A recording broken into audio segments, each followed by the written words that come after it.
Good morning students.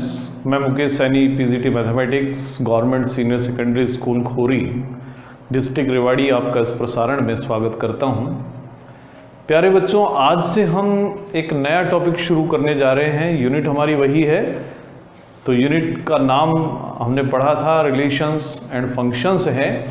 तो अभी तक हम रिलेशंस के बारे में पढ़ चुके थे, अब हम फंक्शंस के बारे में पढ़ेंगे। हालांकि फंक्शंस के बारे में हम 11th क्लास में पढ़ चुके हैं। वहाँ हमने जाना था कि फंक्शन क्या है, फंक्शन किसे कहते हैं, फंक्शन का डोमेन, फंक्शन का रेंज क्या होता है, और कुछ स्पेशल टाइप्स के फंक्शंस के बारे में भी हमने 11th क्लास में पढ़ा था। अब हम फंक्शंस की नॉलेज को आगे बढ़ाते हुए हम ये जानने का प्रयास करेंगे कि हम कौन कौन से टाइप्स फंक्शंस के 12th क्लास में पढ़ें, टाइप्स ऑफ फंक्शंस। तो शुरुआत करते हैं आज हम टाइप्स ऑफ फंक्शन से। तो सबसे पहले अगर मान लें हम एक फंक्शन लेते हैं जो सेट ए से सेट बी में डिफाइन किया गया है।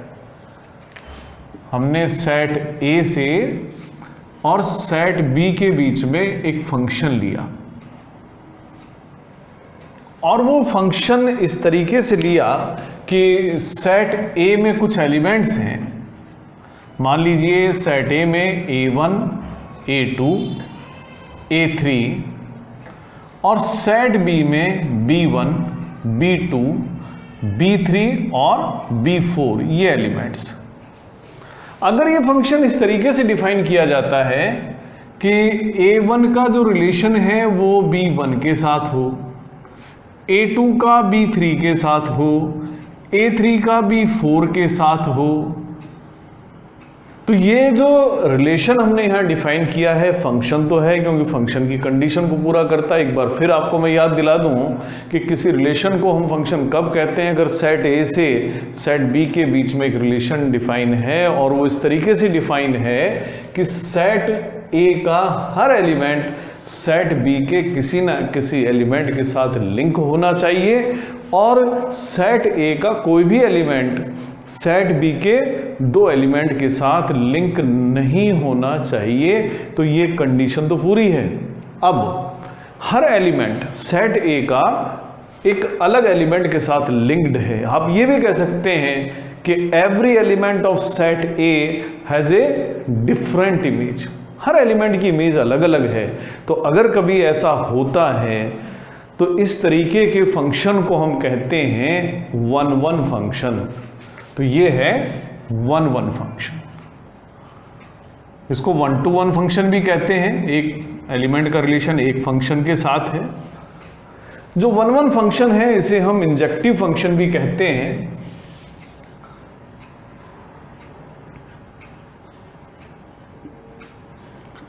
अब इसी के उलट एक और सिचुएशन भी हमारे पास आ सकती है।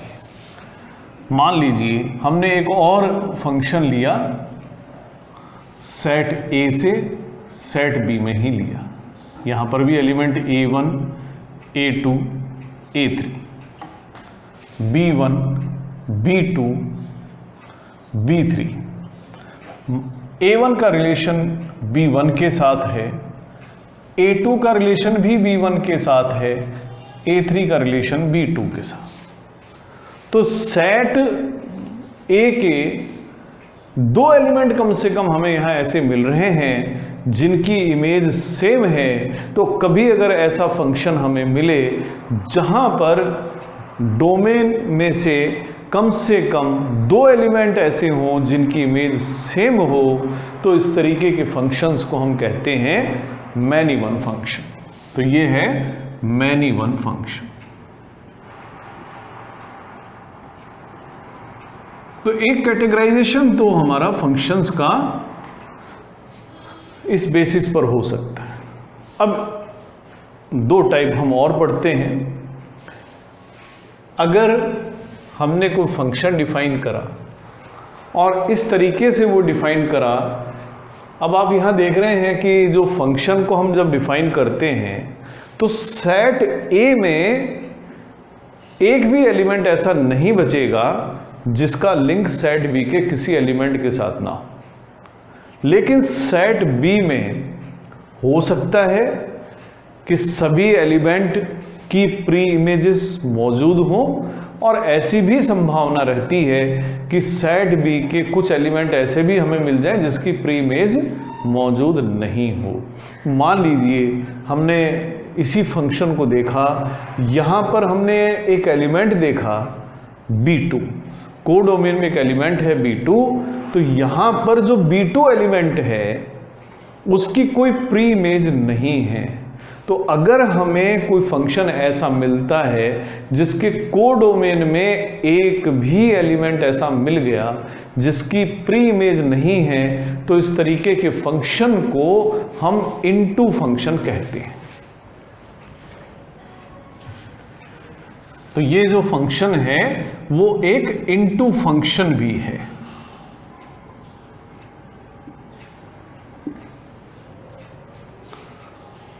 अब अगर हम एक और फंक्शन का उदाहरण लें, मान लीजिए एक फंक्शन f a से b के बीच में डिफाइन हो रहा है और सेट b में दो ही एलिमेंट हैं b1 और b2।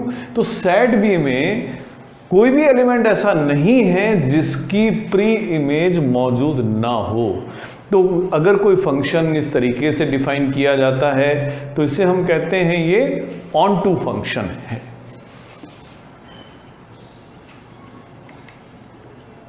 तो पिछला कैटेगराइजेशन हमने देखा था कि या तो फंक्शन 1 1 होगा या मैनी 1 होगा, और इस बेसिस पर जब भी कोई फंक्शन लेंगे या तो वो इनटू फंक्शन होगा या ऑन टू फंक्शन। तो यानी कि जब भी हम किसी फंक्शन की स्टडी करते हैं तो वो फंक्शन, अब जैसे हमने इसकी फंक्शन की बात की थी, इससे जब हमने शुरुआत की थी तो हमने कहा था ये 1 1 फंक्शन है, और थोड़ी देर बाद हमने कहा ये इनटू फंक्शन भी है। तो दरअसल ये फंक्शन 1 1 और इनटू फंक्शन दोनों हैं।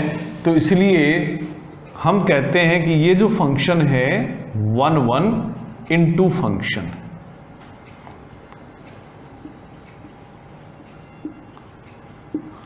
ऐसे ही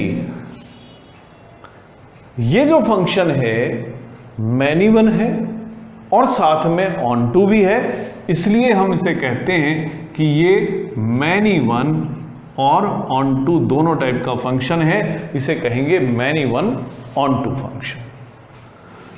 अब अगर इस फंक्शन में हम ऐसा एक सेट ले लें, सेट B, जिसमें मात्र 3 ही एलिमेंट हो, 3 एलिमेंट यहाँ हैं, हर एलिमेंट की अलग अलग इमेज है। दूसरी बात, सेट B का कोई भी एलिमेंट ऐसा नहीं है जिसकी प्री इमेज मौजूद नहीं है। तो ये फंक्शन 1 1 भी है और ऑन टू भी है। तो ऐसा फंक्शन जो 1 1 भी है और ऑन टू भी है उसे हम कहते हैं कि ये एक बाइजेक्शन है, 1 1 ऑन टू फंक्शन है। इस समय जो ऑन टू फंक्शन है उसको सर्जेक्शन भी कहा जाता है या सर्जेक्टिव फंक्शन भी कहा जाता है।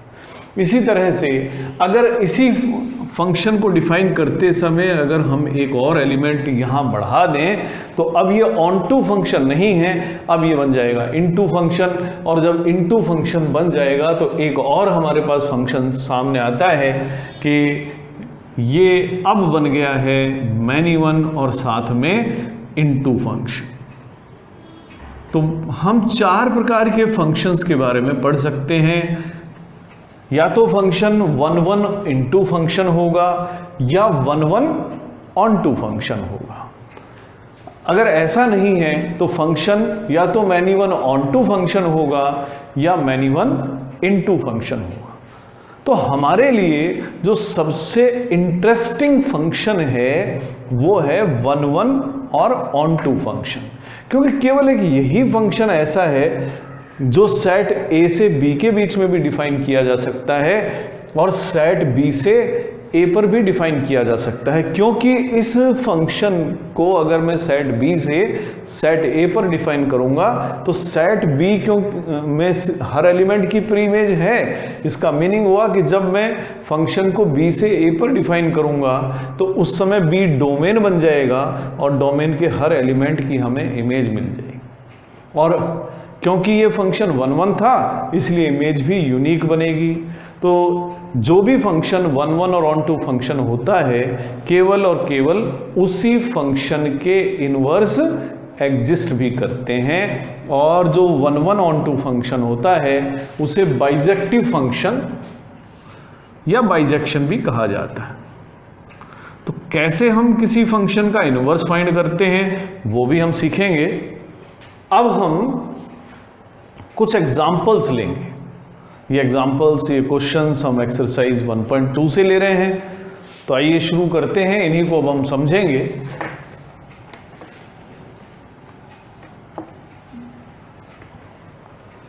तो जो पहला क्वेश्चन है उसे आप पढ़ें एक्सरसाइज 1.2 से।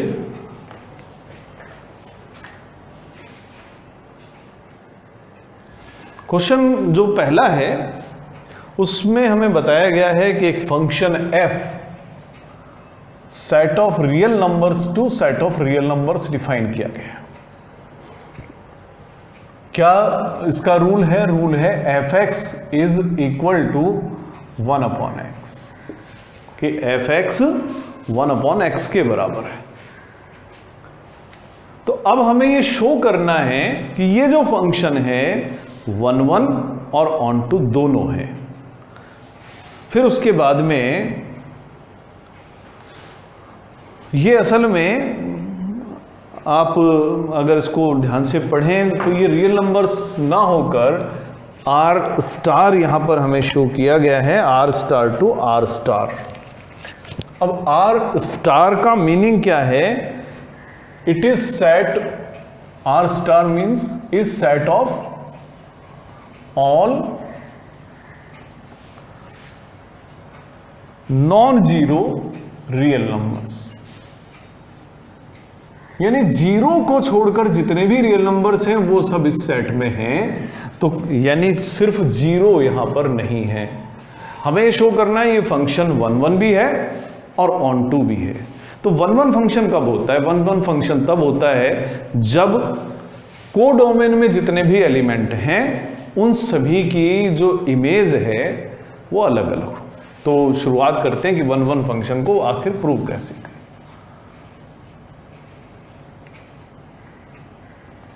मान लेते हैं कि हम x1 और x2 नाम के दो एलिमेंट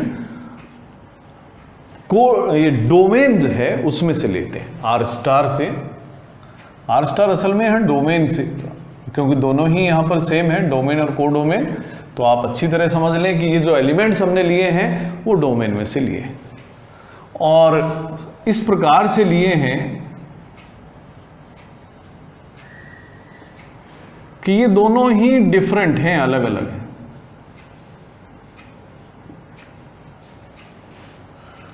ये दोनों जो एलिमेंट्स हैं वो दोनों ही अलग अलग हैं।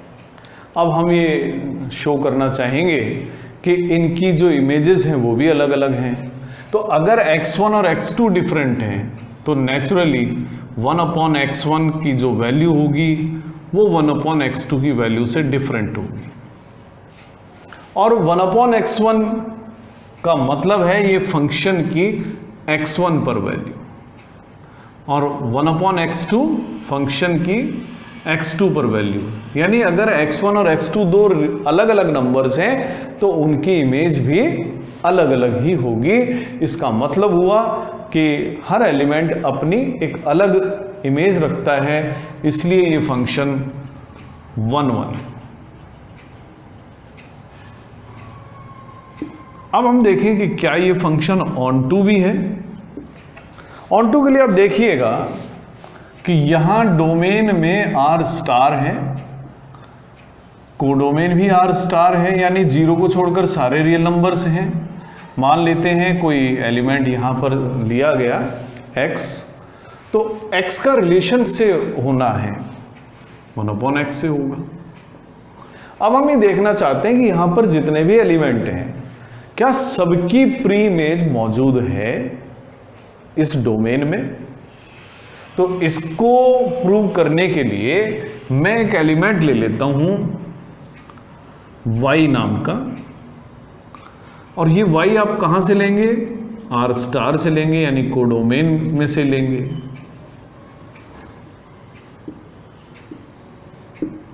और ये y असल में कैसा एलिमेंट है कि y की वैल्यू, y दरअसल फंक्शन की जो x पर वैल्यू है उसके बराबर है, और फंक्शन की x पर वैल्यू कितनी है, वो 1/x है।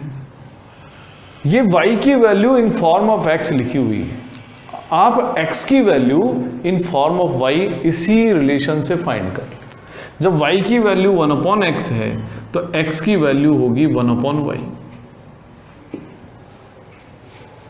अब आपको ये चेक करना है कि क्या ये अगर y कोडोमेन में से लिया गया तो 1/y जो एलिमेंट है यहां हमें नेसेसरीली मिल जाएगा।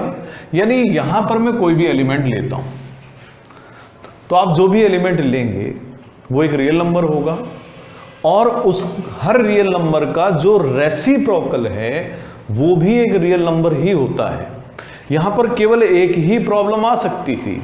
वो प्रॉब्लम क्या होती कि अगर मैं यहां से 0 ले लेता तो 1/0 डिफाइन नहीं होता और वो यहां डोमेन में मुझे नहीं मिलता। लेकिन वो हमारी प्रॉब्लम पहले ही सॉल्व कर दी गई थी, क्योंकि हमारा जो कोडोमेन था वो R स्टार था और R स्टार में 0 नहीं था।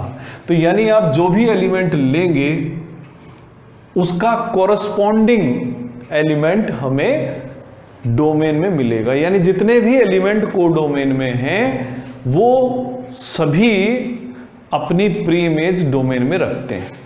तो x इक्वल टू 1/y, और 1/y जो है that will belong to R star which is domain. तो आप इस बात को लिख सकते हैं, आप इसको इस तरह से एक्सप्लेन कर लें, देयरफॉर फॉर एवरी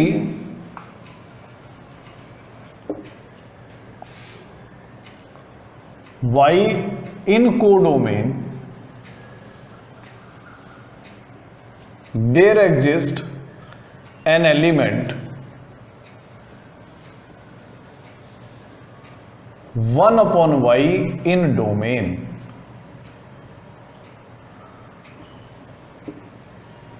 तो यानी जितने भी एलिमेंट हमने कोडोमेन में देखे हैं उन सभी की प्री इमेज मौजूद है, और यही ऑन टू फंक्शन की डेफिनेशन है। हैंस गिवन फंक्शन इज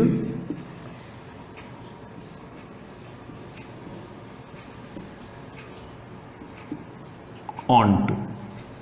तो अगर ये फंक्शन R स्टार से R स्टार में डिफाइन है तो ये फंक्शन 1/1 भी है और ऑन टू भी है। अब इसका दूसरा पार्ट, दूसरे पार्ट में हमसे कहा गया है कि if the domain R star is replaced by n,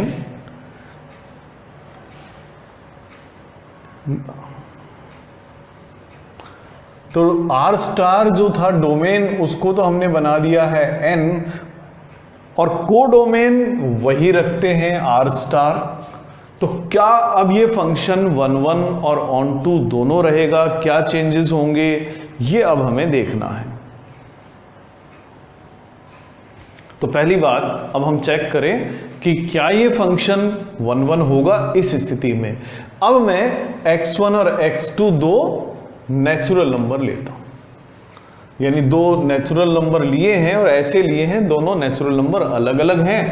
तो 1/x1 और 1/x2 दोनों भी अलग अलग इनकी वैल्यूज होंगी, और फंक्शन की जो x1 पर वैल्यू है और फंक्शन की जो x2 पर वैल्यू है वो दोनों भी अलग अलग ही होंगी।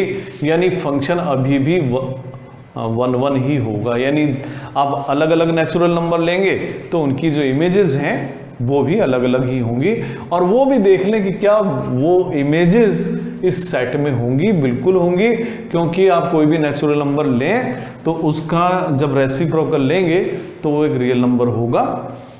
तो फंक्शन 1/1 तो होगा। अब बात आती है कि क्या ये ऑन टू भी होगा। तो ऑन टू होने के लिए फिर वही बात है कि कोडोमेन में जितने भी एलिमेंट है, हर एलिमेंट की इमेज हमें मिलनी चाहिए। मान लेते हैं, क्योंकि यहां जो नंबर है नेचुरल नंबर है डोमेन में, और ये है रियल नंबर। अब रियल नंबर है, आप कोई भी एक एग्जाम्पल लें, कोई भी नंबर ले लें, जैसे यहां पर एक नंबर 2 भी होगा। अब 2 अगर होगा तो 2 किसकी इमेज होगा, कौन सा एलिमेंट है जिसकी इमेज 2 होगा। तो वो नंबर होगा 1/2, क्योंकि 1/2 की इमेज ही 2 हो सकती है, और 1/2 तो यहां पर है नहीं क्योंकि ये नेचुरल नंबर का सेट है। तो ऐसे हमें बहुत सारे नंबर्स मिलेंगे जिनकी प्री इमेज नहीं है। अब ऐसे बहुत सारे नंबर्स हैं, तो आप सिर्फ एक एग्जांपल दे दें, तो हम इसको इस तरह से लिखते हैं,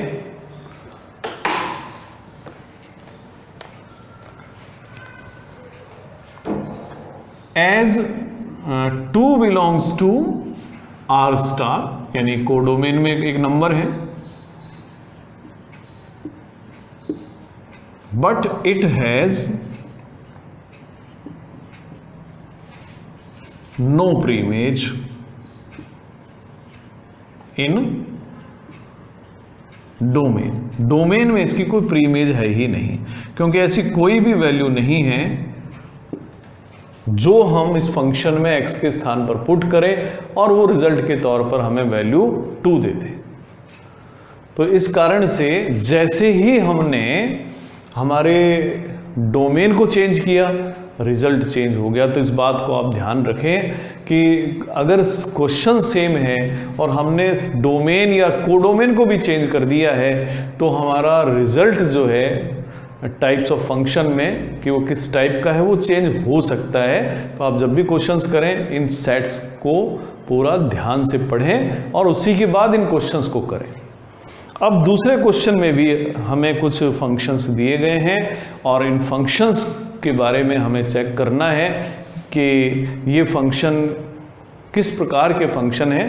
कहा गया है कि check the injectivity and surjectivity. Injectivity means कि 1-1 है या नहीं, सर्जेक्टिविटी यानी वो ऑन टू है या नहीं। तो आइए शुरू करते हैं सेकंड क्वेश्चन से।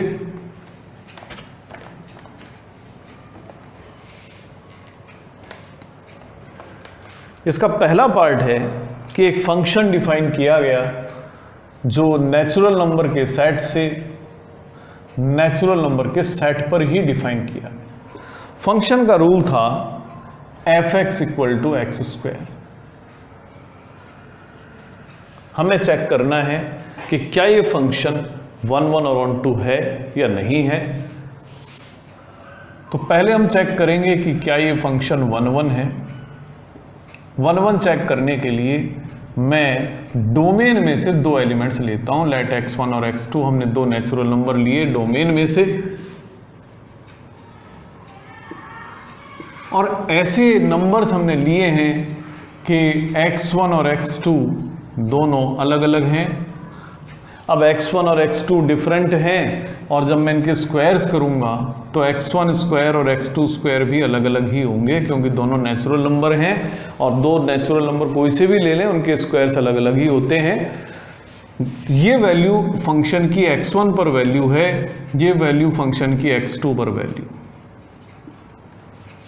तो अगर 2 नंबर्स अलग हैं, उनकी इमेजेस भी अलग हैं, या कहने का मतलब है कि जितने भी एलिमेंट्स हैं हर एलिमेंट की इमेज अलग है, तो ये फंक्शन 1-1 है।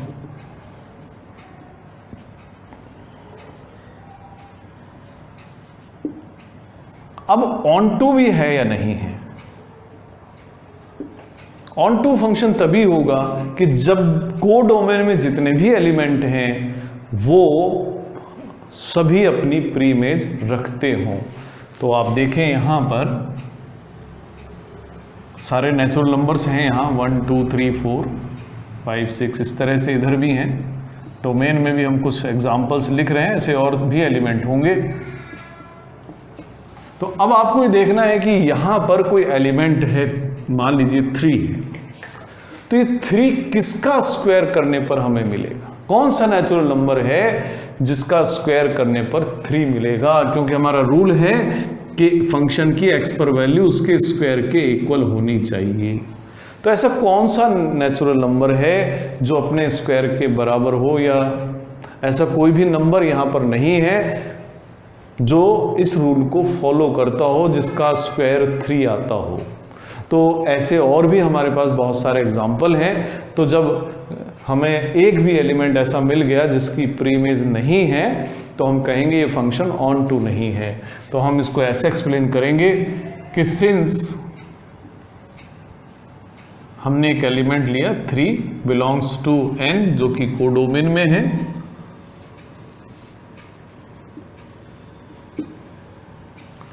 But there is no element in domain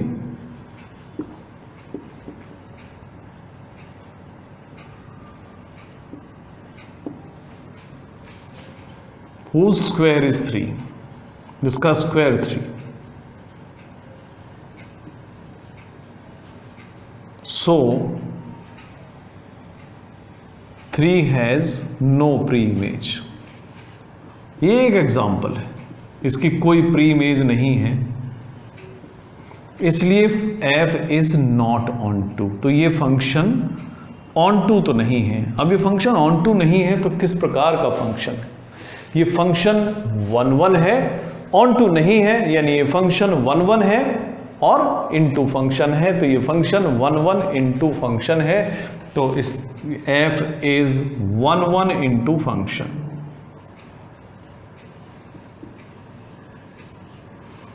आप एग्जाम्पल अगर कोई और चाहें तो और भी दे सकते हैं।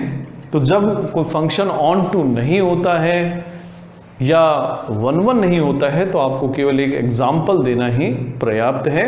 लेकिन अगर वो फंक्शन 1 1 है या ऑन टू है तो आप उसको जनरल वे में प्रूव करके दिखाएंगे।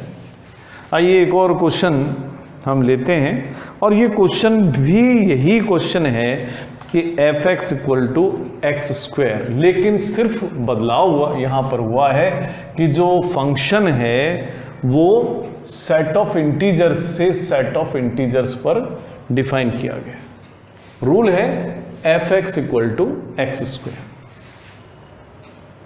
तो अब पहले हम चेक करें कि क्या ये फंक्शन 1 1 है या नहीं है। तो अगर मान लें हम x1 और x2 दो नेचुरल नंबर लेते हैं और ऐसे नेचुरल नंबर लेते हैं कि जो बराबर नहीं है, तो क्या ये बात सही है x1 square is not equal to x2 square?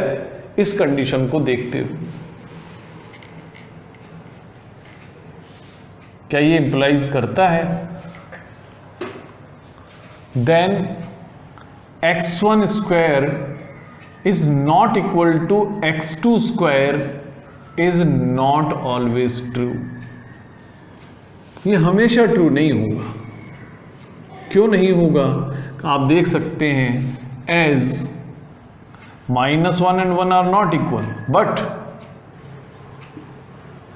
Function की -1 पर आप वैल्यू देखेंगे, -1 का स्क्वायर होगा यानी 1, और फंक्शन की 1 पर वैल्यू देखेंगे, ये 1 का स्क्वायर होगा 1। यानी कि आप ये समझ सकते हैं, मैं एक छोटा सा एग्जांपल ले रहा हूँ। यहाँ पर एक एलिमेंट है -1, दूसरा है 1। यहाँ पर भी क्योंकि इंटीजर्स का सेट है, माइनस के भी नंबर्स होंगे, प्लस के भी नंबर्स होंगे, तो -1 का रिलेशन भी 1 से है और +1 का रिलेशन भी 1 से है। तो यहाँ दो एलिमेंट हमें मिल गए हैं जिनकी इमेज सेम है, इसलिए ये फंक्शन 1 1 तो नहीं है।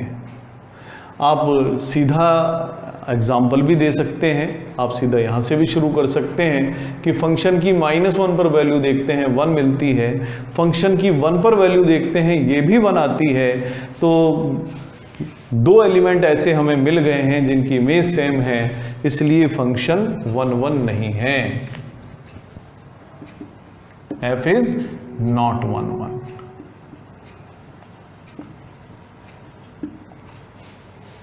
अब बात करें कि क्या ये फंक्शन ऑन टू होगा कि नहीं होगा। ये फंक्शन इस तरीके से डिफाइन किया गया है कि फंक्शन का रूल है f(x) equal to x square, यानी अब जो भी नंबर लेंगे इनपुट आप इसमें इंटीजर देंगे और आउटपुट के रूप में जो रिजल्ट मिलेगा वो भी एक इंटीजर ही हमें मिलना चाहिए।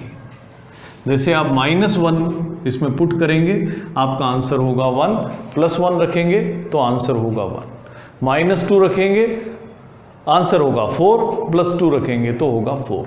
तो आप ये देख रहे हैं कि कोडोमेन में जितने भी एलिमेंट हैं पॉजिटिव वाले वो सब तो कहीं ना कहीं लिंक्ड हैं, उनकी प्रीइमेजेस तो हैं, लेकिन जो भी नंबर हमने लिया कोडोमेन में से जो नेगेटिव नंबर है तो उसकी प्रीइमेज कहाँ है, कौन सा नंबर है इस सेट में डोमेन में कि मैं जिसका स्क्वायर कर दूं और वो नेगेटिव नंबर आए। ऐसा कोई भी रियल नंबर नहीं होता है जिसका कोई भी इंटीजर भी नहीं होगा कि मैं जिसका स्क्वायर करूं और वो एक नेगेटिव नंबर आए।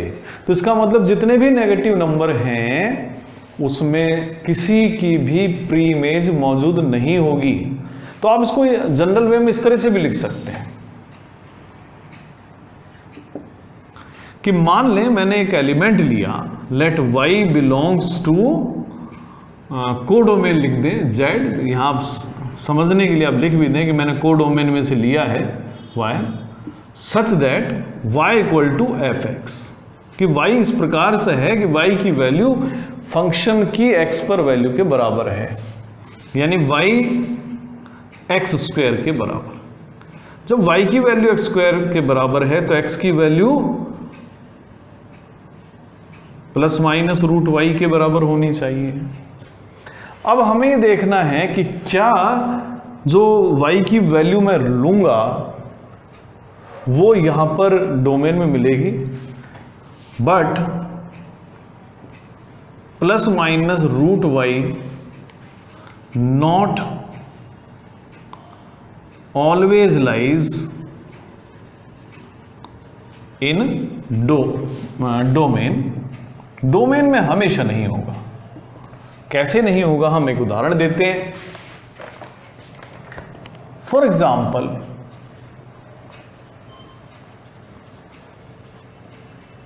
-3 belongs to codomain but root of -3 not belongs to domain। -3 का जो रूट स्क्वायर रूट है वो डोमेन में नहीं है, इसलिए फंक्शन ऑन टू नहीं है। ऐसे और भी एग्जाम्पल हो सकते हैं। तो ये फंक्शन ना तो 1 1 है और ना ऑन टू है। आपने देखा कि जब हमने सेट चेंज किया डोमेन और कोडोमेन वाला तो इस क्वेश्चन का रिजल्ट भी चेंज हो गया। तो आज आप 1 1 और ऑन टू फंक्शंस के बारे में और एग्जाम्पल्स पढ़ के देखें। हम इन्हीं एग्जाम्पल्स को कल आगे बढ़ाएंगे अगले लेक्चर में। आज के लिए इतना ही, धन्यवाद।